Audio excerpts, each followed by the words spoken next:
Kisah siulan kamar belakang, jangan pernah balas. Namaku Rani.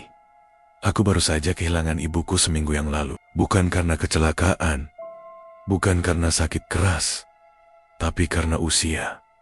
Kematian yang wajar, kata dokter. Tapi bagiku, kematian itu datang terlalu sunyi dan terlalu cepat. Dan kini, aku kembali ke rumah lama kami. Rumah di desa kecil bernama Wonosari. Sekitar 3 jam dari kota. Rumah masa kecilku dan juga rumah yang menyimpan terlalu banyak hal yang tak pernah benar-benar selesai. Rumah itu berdiri di pinggir sawah, berwarna abu-abu pudar dengan cat mengelupas. Genting-gentingnya sebagian sudah turun, dan pagar kayunya miring, seperti menunggu waktu roboh. Yang paling jelas kurasakan begitu kakiku menginjak lantai kayunya adalah dingin. Bukan dingin cuaca, tapi dingin yang terasa seperti menyelusup ke tulang. Seolah ada sesuatu yang menungguku di dalam sejak lama. Aku masuk dengan kunci tua yang masih kusimpan. Suara berdecit langsung menyambut saat pintu tua itu terbuka. Bau kayu lembab dan bunga melati yang sudah mengering memenuhi udara. Entah dari mana aroma melati itu datang. Aku tak melihat bunga apapun di dalam. Semua masih sama. Rak buku tua, meja kecil tempat ibu suka duduk menulis. Bahkan foto lama keluarga kami masih tergantung miring di dinding ruang tamu. Di foto itu ada aku, ibu, ayah yang sudah meninggal saat aku SMP, dan Dimas, kakakku, yang hilang saat aku berusia 9 tahun, hilang tanpa jejak, tanpa suara, tanpa penjelasan. Dan sejak hari itu, kamar belakang di rumah ini selalu terkunci. Ibu tak pernah membukanya lagi. Bahkan saat aku tanya pun, ia hanya menjawab dengan satu kalimat yang terus menempel di ingatanku. Jangan pernah dekot-dekot kamar belakang malam hari. Kalau kamu dengar sesuatu, abaikan saja.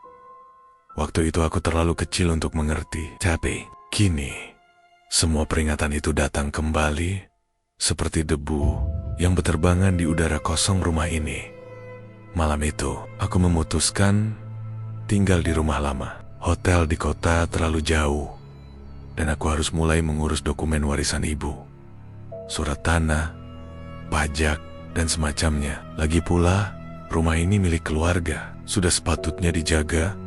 Aku membersihkan kamar tengah, menyalakan lilin, dan menyiapkan makan malam seadanya. Lampu rumah sudah banyak yang mati, dan listrik kadang naik turun, tidak stabil. Jam menunjukkan jam 1:45 dini hari ketika aku hendak memejamkan mata. Jendela kamar terbuka sedikit, membiarkan angin malam berhembus.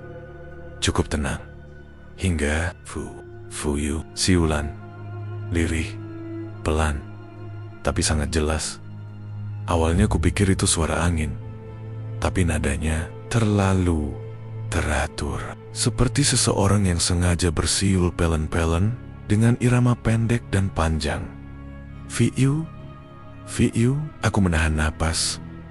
Sumber suaranya berasal dari lorong rumah, dan lorong itu hanya mengarah ke satu tempat, kamar belakang. Kudekatkan telingaku ke dinding. Suara itu masih ada, konsisten, melingkar di udara seperti bisikan. Aku bangkit dari kasur, membuka pintu kamar dengan pelan. Koridor gelap, lampu lorong tak menyala, hanya sinar bulan yang masuk dari sela-sela atap dan jendela kasur. Dan di ujung lorong terlihat jelas, pintu kamar belakang masih tertutup, masih terkunci. Tapi di balik pintu itu, aku tahu seseorang sedang bersiul. Aku tak berani mendekat malam itu. Kembali ke kamar, aku menarik selimut dan pura-pura tidur. Kupikir itu hanya ilusi, efek dari lelah dan emosi karena kehilangan ibu. Ya, mungkin begitu. Tapi keesokan malamnya, suara itu datang lagi. Dan malam ketiga, suara itu datang lebih keras. Hari-hari siang kulalui dengan menyapu, membersihkan rumah, dan bertemu perangkat desa untuk mengurus surat-surat. Beberapa lama mengenalku. Mereka menyambut ramah, tapi ada yang aneh. Setiap kali aku menyebut rumah lama atau mendiang ibu, wajah mereka langsung berubah. Mata mereka menghindar. Pembicaraan beralih. Salah satu dari mereka, Bu Rum, perempuan tua yang dulu tetangga kami, akhirnya memberiku petunjuk kecil. Saat aku mengantarkan sekotak makanan untuknya, ia menatapku, lama lalu berbisik, "Kamar itu jangan dibuka, Nduk. Kalau kamu dengar sesuatu jangan dibalas. Apalagi kalau itu siul." Aku menelan ludah. Tanpa sadar, tanganku menggenggam kotak makanan terlalu erat. "Apa maksud burung?" tanyaku pelan. Dia hanya tersenyum kecut. "Kadang tatat, bukan cuma orang hidup yang pengen didengar." Malam keempat, aku sudah menyiapkan mental. Kupasang ponsel untuk merekam suara di lorong. Kupikir, kalau ini benar-benar terjadi, aku ingin bukti. Tepat jam 2:01, Viu, nadanya sama. Panjang pendek, pendek, panjang. Tidak seperti suara iseng atau kebetulan. Ini seperti panggilan. Aku memberanikan diri bangkit. Berjalan di lorong gelap. Kali ini aku membawa senter kecil. Langkahku pelan, menyusuri papan kayu yang berderit ringan di bawah kaki. Dan ketika aku sampai di depan pintu kamar belakang, siulan itu berhenti, hening, seolah si pemilik suara tahu aku. Sudah sampai di depan pintu, aku tempelkan telinga ke daun pintu. Tidak ada apa-apa. Tapi saat aku hendak berbalik, siulan itu tiba-tiba terdengar sangat dekat. Sangat dekat. Bukan dari balik pintu, tapi dari belakangku.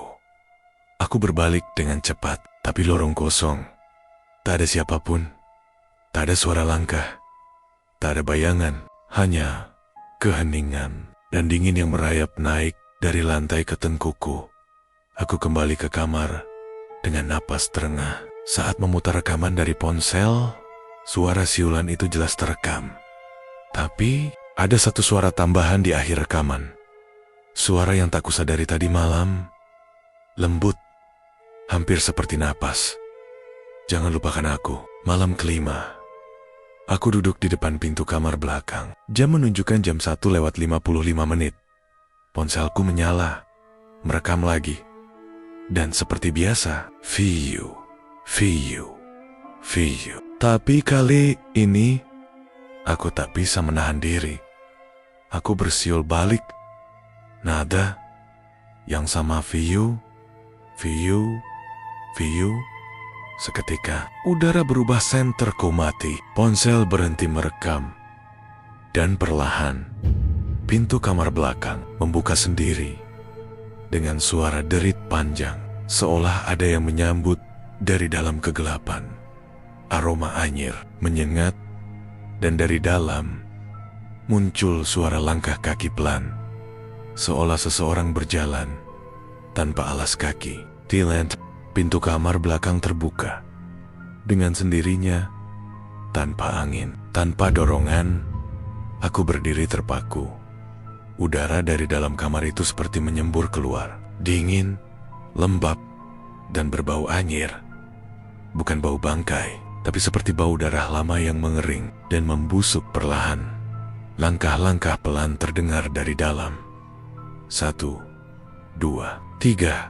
Langkah tanpa alas kaki. Aku tak bisa bergerak. Jantungku berdebar kencang. Di hadapanku hanya lorong gelap dan bayangan hitam di ambang pintu yang kini terbuka. Menganga, lalu hening. Tak ada yang muncul, tak ada sosok, tapi ada yang jelas-jelas berdiri di sana. Aku merasakannya, menatapku, menunggu. Senterku tiba-tiba menyala lagi sendiri. Cahaya putih itu menerangi sebagian ruangan, dan di dalam kamar kosong. Tidak ada siapapun. Namun, di tengah ruangan itu, ada satu benda yang membuatku nyaris muntah. Sebuah foto tua, tergantung miring di dinding, berlumur bercak hitam, dan di tengahnya wajah kakakku Dimas tercoret dengan tinta merah. Aku tidak tidur malam itu. Kupindahkan tempat tidur ke ruang tamu, menyalakan lilin, dan duduk membelakangi dinding. Pagi harinya, aku kembali ke kamar belakang kali ini di bawah sinar matahari. Pintu kamar masih terbuka. Dalamnya penuh debu, banyak barang lama yang teronggok, meja belajar tua, boneka beruang rusak, lemari besi yang sudah tak bisa dibuka. Tapi satu hal yang membuatku merinding, di dinding belakang tempat tidur ada coretan. Semar seperti seseorang menulis dengan jari dan darah kering. Tulisan itu berbunyi, "Aku masih di sini." Hari itu, aku pergi ke balai desa. Kukatakan pada Pak RT, kalau aku ingin tahu lebih dalam soal masa lalu keluargaku, terutama tentang hilangnya Dimas. Kukira beliau akan menolak bicara. Tapi ternyata beliau mengangguk pelan. "Kalau kamu benar-benar ingin tahu, tanyakan ke orang ini," katanya sambil menyodorkan secari kertas. Di kertas itu tertulis, "Bu Iam, dukun pijat dan juru rawat di masa lalu." Katanya, Bu Iam pernah merawat Dimas sebelum hilang. Ayah cenggol. Tak jauh dari tepi sungai, rumah tua beratap hijau, dikelilingi pohon bambu tua. Siangnya aku mendatangi Bu Iam, seorang perempuan tua, rambut putih digelung, mata tajam seperti bisa menembus kulit. Ia tidak menyambutku ramah, hanya duduk di bangku bambu sambil mengunyah sirih. Tanpa aku membuka suara, ia langsung berkata, "Siulan itu sudah dibalas." Ya, nadanya datar, dinginnya lebih menusuk dari udara malam kemarin. Aku mengangguk. Berarti waktunya sebentar lagi. Aku menatapnya bingung. "Maksudnya, Bu?" Dia menghela napas, lalu mulai bercerita. "Dulu, kakakmu itu anak yang manja, tapi pintar. Tapi dia terlalu ingin tahu. Terlalu senang hal-hal yang seharusnya tidak disentuh. Dia sering main ke sungai belakang, dekat rumpun bambu. Katanya, dia punya teman di sana. Teman yang tidak bisa dilihat orang lain. Saya tahu, itu bukan teman biasa. Anak kecil bisa melihat yang kita tak bisa. Dan saya pernah dengar sendiri, dia sering bersiul ke arah rumpun bambu. Lalu suatu malam, Dimas menghilang. Ibumu histeris, ayahmu mencari seminggu penuh. Polisi pun tidak bisa menemukan apa-apa. Padahal, sebenarnya, Dimas tidak pernah benar-benar hilang. Dia hanya tertukar. Aku terdiam. Tertukar dengan apa? Dengan yang dipanggilnya sendiri. Malam itu aku membuka kembali buku harian lama ibu. Kubongkar loci-laci di komar. Hingga akhirnya kutemukan satu buku bersampul coklat kusam terselip di balik baju tua. Di dalamnya halaman demi halaman isi tulisan penuh tangis dan penyesalan tentang Dimas, tentang malam itu, tentang suara siul yang tak pernah berhenti. Salah satu halaman menuliskan sesuatu yang membuat tengkuku dingin. Dimas sering bicara sendiri. Ia bilang ada teman yang ingin masuk ke rumah. Ia bersiul untuk memanggilnya. Tapi aku sudah bilang, jangan dibalas. Jangan biarkan pintu belakang terbuka. Sekali pintu itu terbuka, dia akan datang mengambil apa yang dulu belum selesai. Jam 1:55. Aku kembali duduk di lorong. Kali ini dengan buku harian di tangan dan lilin kecil di kaki. Kulihat pintu kamar belakang yang kini terbuka lebar. Tidak ada suara apapun malam itu. Sampai fiu, siulan itu terdengar lagi. Tapi kali ini bukan dari dalam kamar, melainkan dari halaman belakang rumah, dari arah rumpun bambu. Aku berjalan ke arah jendela belakang, menyibak tirai tua yang sobek. Dan di sana, dalam gelap yang disinari rembulan tipis, kulihat sesosok anak laki-laki berdiri membelakangiku. Tubuhnya kurus, bajunya lusuh, rambutnya agak koken, seperti anak yang lama tak disentuh manusia. Ia berdiri kaku, lalu berbalik, dan meski gelap, aku tahu wajah itu. Itu wajah kakakku, Dimas. Tapi matanya kosong. Mulutnya tidak tersenyum, hanya bersiul tanpa suara. Namun aku mendengarnya jelas di dalam kepalaku. Fiyu, aku berlari keluar rumah. Tapi saat membuka pintu belakang, sosok itu sudah tak ada. Yang tersisa hanya jejak kaki kecil, basah dan kotor, mengarah masuk ke dalam rumah, menuju kamar belakang, dan di dinding luar kamar itu tertulis nama Dimas. Ditulis ulang dan ulang, ratusan kali. Besoknya, aku menemui Bu Iyam lagi. Aku lihat dia. Kataku pelan. Bu Iyam hanya mengangguk. Itu Dimas, jawabnya. Itu wujudnya. Tapi jiwanya sudah terikat. Terikat dengan apa? Tanyaku. Ia menatapku dalam. Dengan suara. Dengan siulan itu. Kalau ingin memutus perjanjian itu, katanya, kamu harus dengarkan lagu lengkapnya sampai habis. Sekali saja. Tapi risikonya, kamu harus bertemu langsung dengan makhluk yang dia panggil. Aku gemetar. Apa aku akan mati? Ia tak menjawab, hanya berkata, kadang, untuk menebus satu nyawa, harus ada satu yang menggantikannya. Malam ke-7, aku duduk di kamar belakang, sendiri. Lilin menyala redup. Angin pelan meniup tirai. Sang kotingan jauh lebih dingin dari malam-malam sebelumnya. Jam menunjukkan pukul. Doisi, Yung Fiyu. Fiyu siulan itu datang lagi. Tapi kali ini lengkap. Ada pola, irama, seperti melodi pendek yang terputus di tengah-tengah. Dan aku tahu, aku harus menyelesaikannya. Aku menarik napas, lalu menyambung siulan itu. Hingga selesai, nada tarekir. Sesaat setelah siulanku berhenti, lilin padam, dan suara langkah kaki terdengar dari langit-langit. Seperti seseorang berjalan terbalik di atas plafon. Lilin itu padam, dan dalam kegelapan kamar belakang, suara langkah itu terdengar. Di atas kepalaku, seperti ada seseorang berjalan di langit-langit dengan langkah-langkah pelan namun berat. Kayu atap bergemeretak, debu turun sedikit-sedikit, lalu hening. Aku tidak berani bergerak, takut sedikit suara dariku akan mengundang itu turun. Napasku kutahan, tapi jantungku berdetak terlalu kencang untuk disembunyikan. Tiba-tiba ada tetes air dari atas mengenai bahuku. Tapi saat ku usap, warnanya merah, darah. Aku mendongak. Tak ada siapapun di langit-langit, tapi tetesan darah itu terus menetes dari celah papan. Dan di sela suara tetesan, samar-samar terdengar lagi siulan lirih.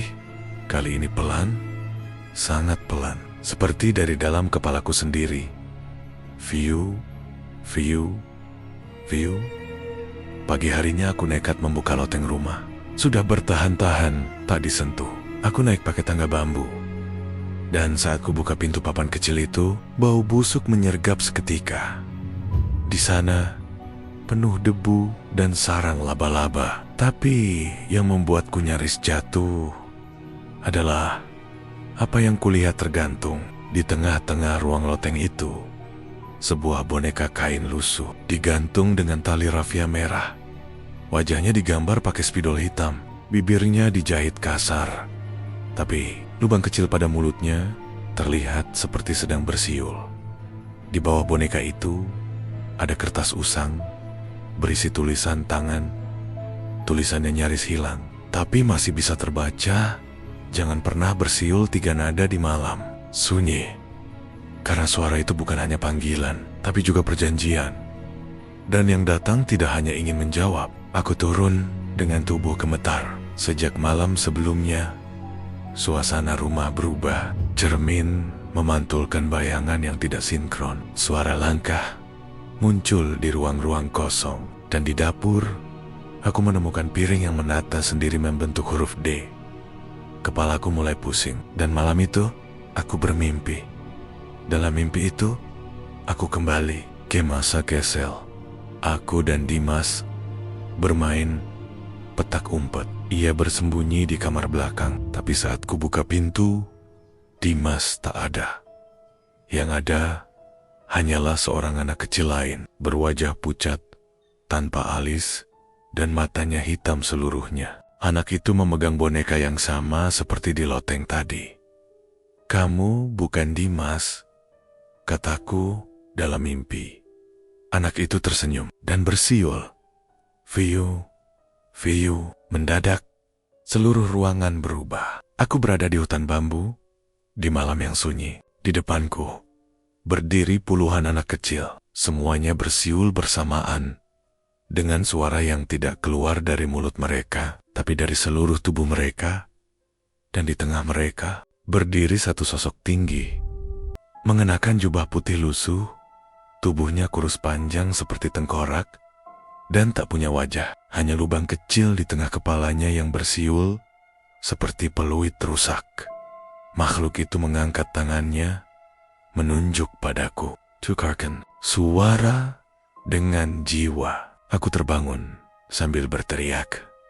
Aku mencatat semua yang kulihat dalam mimpi, lalu memutuskan pergi ke perpustakaan tua di kota untuk mencari jejak suara atau siulan yang terkait dengan kejadian serupa. Salah satu pustakawan tua menunjukkan buku tua berjudul Nada Terlarang dalam Tradisi Leluri Jawa. Di sana aku menemukan hal mencengangkan.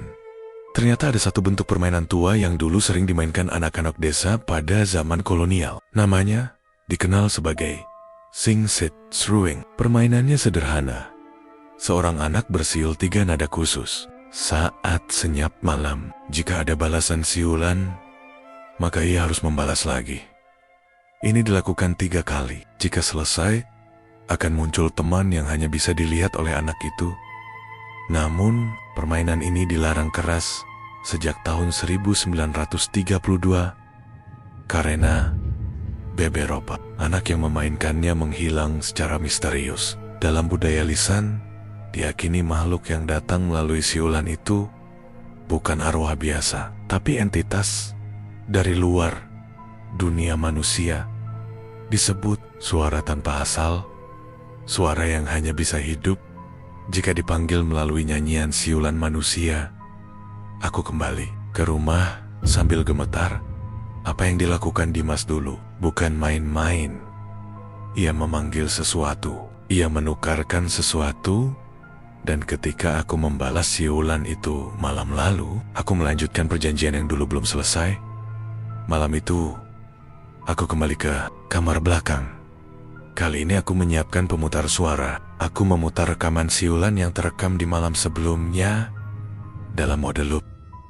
Jam menunjukkan pukul 2 dini hari saat siulan terdengar dari speaker. Pintu kamar belakang menutup sendiri. Lampu padam, dan dari arah lemari muncul ketukan 3 kali tok, tok, tok. Perlahan, lemari itu bergetar. Aku menahan napas dan membuka lemarinya. Di dalamnya kosong. Tapi di dinding lemari bagian dalam tertulis sesuatu. Kalau kau ingin tahu kebenaran, jangan cari Dimas. Cari siapa yang pertama kali mengajari dia bersiul. Aku langsung teringat satu nama. Pak Suroto, tetangga kami yang tinggal di sebelah rumah. Dulu sering menemani Dimas bermain. Ia sudah tua waktu itu. Dan sekarang, menurut warga desa, ia masih hidup tapi tak pernah keluar rumah. Aku pergi ke rumahnya keesokan sore. Rumah itu tua, sepi, dan tertutup rapat. Saat aku mengetuk, seorang perempuan paruh baya membukakan pintu. Ia mengaku cucu Pak Suroto. Sot kutanyakan soal siulan dan Dimas. Wajahnya langsung pucat. Kamu keluarganya? Aku mengangguk. Ia mempersilakan aku masuk. Di dalam duduklah seorang lelaki tua renta. Tubuhnya kurus kering, matanya kosong, dan tangannya terus-menerus menggambar pola melingkar. Tiut, dia sudah tak bicara sejak 15 tahun lalu, kata sang cucu. Tepat sejak malam kakakmu hilang, aku mendekat, mengucap salam, lalu pelan-pelan bertanya, "Pak Suroto, siapa yang mengajarkan Dimas bersiul?" Ia tak menjawab, tapi kemudian Ae mulai bersiul. Nada yang sama, "Viu, Viu," dan dengan suara serak. Untuk pertama kalinya sejak 15 tahun, ia berkata, "Bukan aku yang ngajari dia, tapi dia yang ngajari aku." Karena dia dulu pernah ketemu siapa, Pak? Makhluk dari dalam bambu yang bersiul pakai mulut orang mati. Aku kembali ke rumah dengan tubuh menggigil. Malam itu, aku membuka semua jendela, mematikan lampu. Aku menulis di buku harian ibu. Aku tahu sekarang, Dimas masih di sini, tapi dia tidak sendiri. Dan yang datang lewat siulan itu.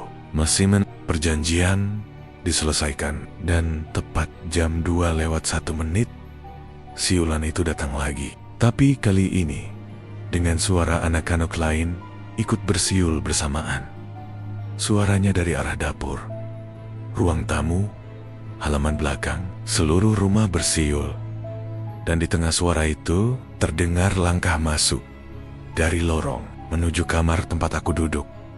Dan pintu perlahan terbuka sendiri. Langit sore itu kelam lebih cepat. Matahari seperti enggan bertahan lama di atas ladang tebu yang sejak beberapa hari terakhir terus mencekam. Udara di dusun Sukowening terasa berat. Angin yang semula sejuk kini terasa dingin menggigit, seperti membawa bisikan-bisikan halus yang tak terlihat bentuknya. Sejak kejadian menyaksikan teman-teman Arif kerasukan dan menjerit dalam bahasa Jawa kuno yang tak mereka pahami, suasana dusun semakin mencekam. Bahkan beberapa warga memilih tak keluar rumah selepas maghrib. Yang terdengar tiap malam hanyalah gesekan daun tebu. Sesekali diselingi singsot Arif yang tak bisa berhenti mencari penjelasan. Semakin terobsesi, ia bahkan tak tidur semalaman. Di depan rumah, ia menyalakan lampu minyak tua peninggalan kakeknya, berharap entah apa. Saat api lampu itu menyala remang dan kekuningan angin seolah berhenti berhembus, malam seketika menjadi sunyi, terlalu sunyi. Dari arah ladang terdengar singsot panjang, mendatar, menyerupai panggilan orang Jawa zaman dulu. Tapi tak seperti biasanya. Kali ini bersambung. Singsot pertama disusul lagi oleh singsot yang lebih dekat. Jaraknya seakan makin mendekat ke rumah Arif. Ketika ia berdiri dan hendak menutup pintu, tiba-tiba lampu minyak itu berkedip. Nyala apinya merunduk seolah ada tiupan dari arah dalam kaca. Dan di saat itulah singsot terdengar tepat di belakang rumahnya. "Ndoro," sebuah suara berat berbisik. Arif membalikkan badan, namun tak melihat siapapun. Lampu minyak kini nyalanya padam total. Lalu dari balik jendela, sesosok wajah tua muncul. Kulitnya lusuh, mata putih tak berpupil, dan mulutnya sobek hingga ke pipi. Arif menjerit dan langsung berlari keluar rumah. Namun setiap langkah kakinya seolah tertahan. Jalannya menjadi berat seperti berjalan dalam air. Dan di saat itulah tanah di depannya merekah, menganga seperti lubang kuburan baru digali. Dari dalamnya muncul tangan-tangan tua penuh tanah. Beberapa mengenakan gelang kayu, seperti gelang dukun zaman dahulu. Mereka mencoba mencengkeram kaki Arif, menariknya perlahan. Tapi tiba-tiba suara singsot dari arah ladang kembali terdengar. Kali ini seperti menenangkan. Dan anehnya, tenggen-tenggen itu langsung lenyap. Lubang menutup sendiri. Dan Arif gitu terduduk di tanah. Pagi harinya, tubuh Arif ditemukan di pematang sawah dekat ladang tebu. Dalam keadaan kaku, mata melotot, dan mulut terbuka seperti hendak berteriak. Ia masih menggenggam erat lampu minyak yang pecah. Namun yang membuat warga heboh bukan hanya penemuan tubuh Arif, melainkan di balik tubuhnya tertulis di tanah dengan arang, "Tunggonen nganti lampumu mati. Tunggulah sampai Lampumu mati. Kalimat itu menggema di pikiran Pak Darto, kepala dusun yang pernah mendengar kisah serupa saat masih kecil. Dulu, ada penunggu ladang yang hanya bisa dipanggil lewat singsot, dan ia akan datang bila seseorang menyalakan lampu minyak di tengah malam sambil menunggunya 3 malam setelah kematian Arif. 4 warga dusun lain mulai mengaku mendengar singsot aneh di malam hari. 2 dari mereka mengalami mimpi yang sama. Seseorang yang tua duduk di antara ladang, membawa lampu minyak dan berbisik, "Giliranmu wis cedak, giliranmu sudah dekat."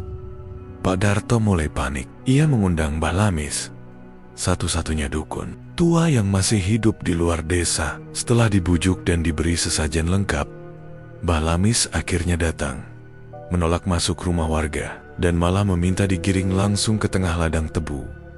Di sana, dengan suara pelan, ia berkata, "Penunggun, wes duket, wesana sing, englenggo pergantian." Penunggunya sudah marah. Sudah ada yang melanggar perjanjiannya. "Perjanjian apa, Mbah?" tanya Pak Darto. "Jangan nyalakan lampu minyak di malam Jumat saat bulan mati. Itu malam keramat. Itu waktu mereka keluar dari tanah mencari tubuh baru." Sayangnya, Arif melakukannya. Malam itu juga, Mbah Lamis menanam kembali batu segel tua yang dulunya dicabut anak-anak muda waktu membersihkan area ladang. Batu itu dulunya dipercaya sebagai penanda batas gaib, tapi semua sudah telanjur. Karena besok malam adalah malam Jumat dan singsot sudah terdengar di seluruh rumah warga. Tak hanya dari ladang, tapi juga dari balik atap rumah. Singsot itu terdengar lagi. Kali ini lebih dekat. Jelas. Melingkar di telinga Bagas dan Tumantemonia seperti ular yang membisikkan maut. Lazuardi, yang biasanya paling berani, kini menggigil sambil memegang erat golok kecil peninggalan kakeknya. "Anggetchengen," balas. "Jangan jawab," gumam Pak Darto cepat-cepat. "Mereka sudah tahu kita di sini." "Mereka?" Bagas menelan ludah. Dalam remang dan kepulan kabut, ia melihat sosok hitam berdiri diam di tepi jurang. Bukan hanya satu, ada 2, 3, 4, 5 sosok. Tak bergerak, tak bernapas, hanya memandang. Dan dari balik kabut, singsot itu kembali, panjang, tinggi, lalu turun melengking. "Pak, siapa mereka?" tanya Bagas dengan suara tercekat. Pak Darto tidak menjawab. Ia justru membuka kantong kecil dari kulit dan melempar segenggam bunga 7 rupa ke tanah. "Aku bawa kalian ke sini buat nutup jalur ini. Udah terlalu lama dibuka secara sembarangan. Ini jalur keramat, jalur penjemput," katanya dengan suara lirih. Lazuardi menoleh tajam. "Maksudnya, penjemput siapa?" Pak Darto hanya menunduk, lalu menatap Bagas dalam-dalam. "Masih ingat anak-anak pendaki yang hilang 3 tahun lalu, yang katanya hilang pas malam Jumat Kliwon?" tanya Bagas.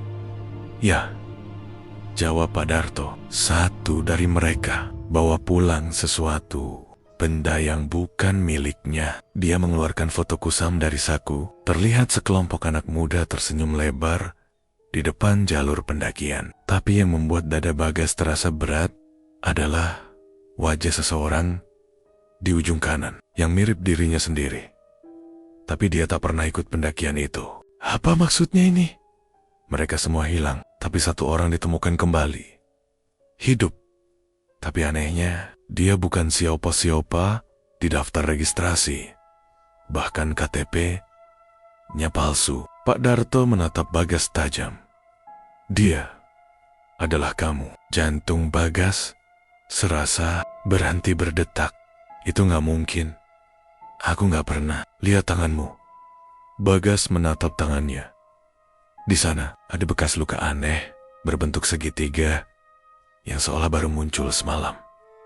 "Apa yang terjadi padaku?" Pak Darto menunduk. "Kau pernah ditarik mereka, tapi kembali." Tapi waktu yang kau kenal bukan waktu mereka. Dalam dunia mereka, kamu sudah jadi bagian. Singsot itu panggilan. Apa yang mereka mau dariku? Menjemputmu kembali. Angin mendadak berhenti. Semiwa hening. Lazuardi menoleh ke belakang. Kosong. Tak ada kabut. Tak ada sosok-sosok hitam. Tak ada Padarto. Semua lenyap. Termasuk Bagas. 3 hari kemudian, Lazuardi ditemukan tersesat di jalur lama Gunung Lawu. Ia berjalan sendiri ke pos penjagaan. Tubuhnya penuh luka gores dan wajahnya pucat seperti kapur. Teman saya, Bagas, mana? Tanyanya lirih.